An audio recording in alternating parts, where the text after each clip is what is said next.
ईस्वी से लेकर आज तक हम सभी भारतवासियों ने बहुत लंबा सफर तय किया है। समय के साथ आर्थिक गतिविधियों में भी धीरे धीरे तेजी नजर आ रही है। हम में से अधिकांश लोग अपनी जिम्मेदारियों को निभाने के लिए, फिर से जीवन को गति देने के लिए रोज घरों से बाहर निकल रहे हैं। त्योहारों के इस मौसम में बाजारों में भी रौनक धीरे धीरे लौट रही है, लेकिन हमें ये भूलना नहीं है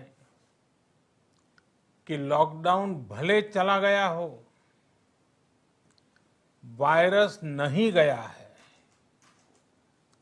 बीते 7-8 महीनों में प्रत्येक भारतीय के प्रयास से भारत आज जिस संभली हुई स्थिति में है, हमें उसे बिगड़ने नहीं देना है और अधिक सुधार करना है। आज देश में रिकवरी रेट अच्छी है, फैटेलिटी रेट कम है। भारत में जहां प्रति 10 लाख जनसंख्या पर करीब 5,500 लोगों को कोरोना हुआ है, वहीं अमेरिका और ब्राजील जैसे देशों में ये आंकड़ा 25,000 के करीब है। भारत में प्रति 10 लाख लोगों में मृत्यु दर 83 है, जबकि अमेरिका, ब्राजील, स्पेन, ब्रिटेन जैसे अनेक देशों में ये आंकड़ा 600 के पार है। दुनिया के साधन संपन्न देशों की तुलना में भारत अपने ज्यादा से ज्यादा नागरिकों का जीवन बचाने में सफल हो रहा है। आज हमारे देश में कोरोना मरीजों के लिए 90 लाख से ज्यादा बेड्स की सुविधा उपलब्ध है। 12,000 क्वारंटाइन सेंटर्स है। कोरोना टेस्टिंग की करीब 2,000 लैब्स काम कर रही है। देश में टेस्ट की संख्या जल्द ही 10 करोड़ के आंकड़े को पार कर जाएगी। कोविड महामारी के खिलाफ लड़ाई में टेस्ट की बढ़ती संख्या हमारी एक बड़ी ताकत रही है। सेवा परमो धर्म के मंत्र पर चलते हुए हमारे डॉक्टर, हमारे नर्सिस, हमारे हेल्थ वर्कर्स, हमारे सुरक्षाकर्मी और भी सेवा के भाव से काम करने वाले लोग इतनी बड़ी आबादी की निस्वार्थ सेवा कर रहे हैं। इन सभी प्रयासों के बीच ये समय लापरवाह होने का नहीं है। ये समय ये मान लेने का नहीं है कि कोरोना चला गया या फिर अब कोरोना से कोई खतरा नहीं है। हाल के दिनों में हम सब ने बहुत सी तस्वीरें, वीडियो देखे हैं जिनमें साफ दिखता है कि कई लोगों ने अब सावधानी बरतना या तो बंद कर दिया है या बहुत ढिलाई ले आए हैं। ये बिल्कुल ठीक नहीं है। अगर आप लापरवाही बरत रहे हैं बिना मास्क के बाहर निकल रहे हैं तो आप अपने आप को, अपने परिवार को, अपने परिवार के बच्चों को, बुजुर्गों को उतने ही बड़े संकट में डाल रहे हैं। आप ध्यान रखिए, आज अमेरिका हो या फिर यूरोप के दूसरे देश, इन देशों में कोरोना के मामले कम हो रहे थे, लेकिन अचानक से फिर से बढ़ने लगे हैं और चिंताजनक वृद्धि हो रही है। साथियों, संत कबीरदास जी ने कहा है, पक्की खेती देख के गर्व किया किसान, अजहू झोला बहुत है, घर आवे तब जान।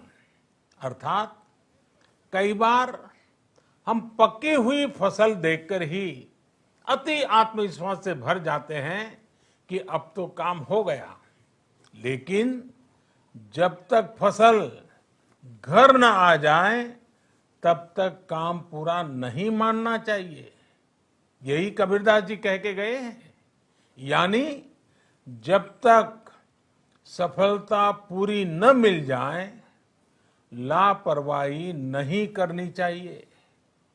साथियों, जब तक इस महामारी की वैक्सीन नहीं आ जाती, हमें कोरोना से अपनी लड़ाई को रत्ती भर भी कमजोर नहीं पड़ने देना है। बरसों बाद हम ऐसा होता देख रहे हैं कि मानवता को बचाने के लिए युद्ध स्तर पर पूरी दुनिया में काम हो रहा है। अनेक देश इसके लिए काम कर रहे हैं। हमारे देश के वैज्ञानिक भी वैक्सीन के लिए जी जान से जुटे हैं। भारत में अभी कोरोना की कई वैक्सीन पर काम चल रहा है। इनमें कुछ एडवांस स्टेज पर है, आशास्पद स्थिति दिखती है। साथियों, कोरोना की वैक्सीन जब भी आएगी, वो जल्द से जल्द प्रत्येक भारतीय तक कैसे पहुंचे, इसके लिए भी सरकार की तैयारी जारी है।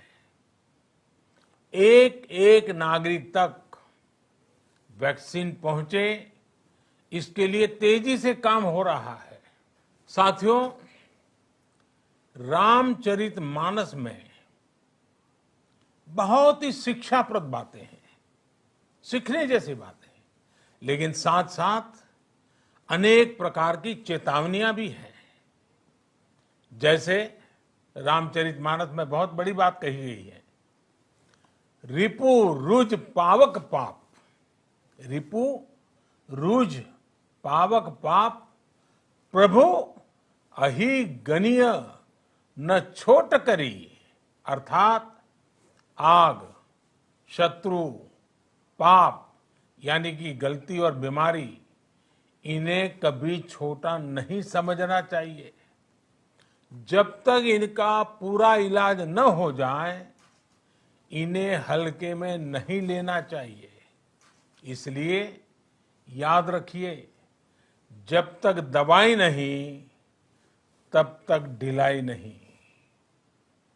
त्योहारों का समय हमारे जीवन में खुशियों का समय है, उल्लास का समय है। एक कठिन समय से निकलकर हम आगे बढ़ रहे हैं। थोड़ी सी लापरवाही हमारी गति को रोक सकती है, हमारी खुशियों को धूमिल कर सकती है। जीवन की जिम्मेदारियों को निभाना और सतर्कता, ये दोनों साथ साथ चलेंगे, तभी जीवन में खुशियां बनी रहेगी। 2 गज की दूरी, समय समय पर साबुन से हाथ धुलना और मास्क लगाना, इसका ध्यान रखिए। और मैं आप सबसे करबद्ध प्रार्थना करता हूं, आपको मैं सुरक्षित देखना चाहता हूं, आपके परिवार को सुखी देना चाहता हूं। ये त्योहार आपके जीवन में उत्साह और उमंग भरे, ऐसा वातावरण चाहता हूं। और इसलिए मैं बार बार हर देशवासी से आग्रह करता हूं। मैं आज अपने मीडिया के साथियों से भी, सोशल मीडिया में जो सक्रिय हैं उन लोगों से भी बड़े आग्रह से कहना चाहता हूं कि आप जागरूकता लाने के लिए, इन नियमों का पालन करने के लिए जितना जन जागरण अभियान करेंगे, ये आपकी तरफ से देश की बहुत बड़ी सेवा होगी। आप जरूर हमें साथ दीजिए, देश के कोटि कोटि जनों को साथ दीजिए। मेरे प्यारे देशवासियों, स्वस्थ रहिए, तेज गति से आगे बढ़िए और हम सब मिलकर के देश को भी आगे बढ़ाएं। इन्हीं शुभकामनाओं के साथ नवरात्र, दशहरा, ईद, दीपावली, छठ पूजा, गुरु नानक जयंती समेत सभी त्योहारों की सभी देशवासियों को एक बार फिर से बहुत बहुत बधाई देता हूं। धन्यवाद।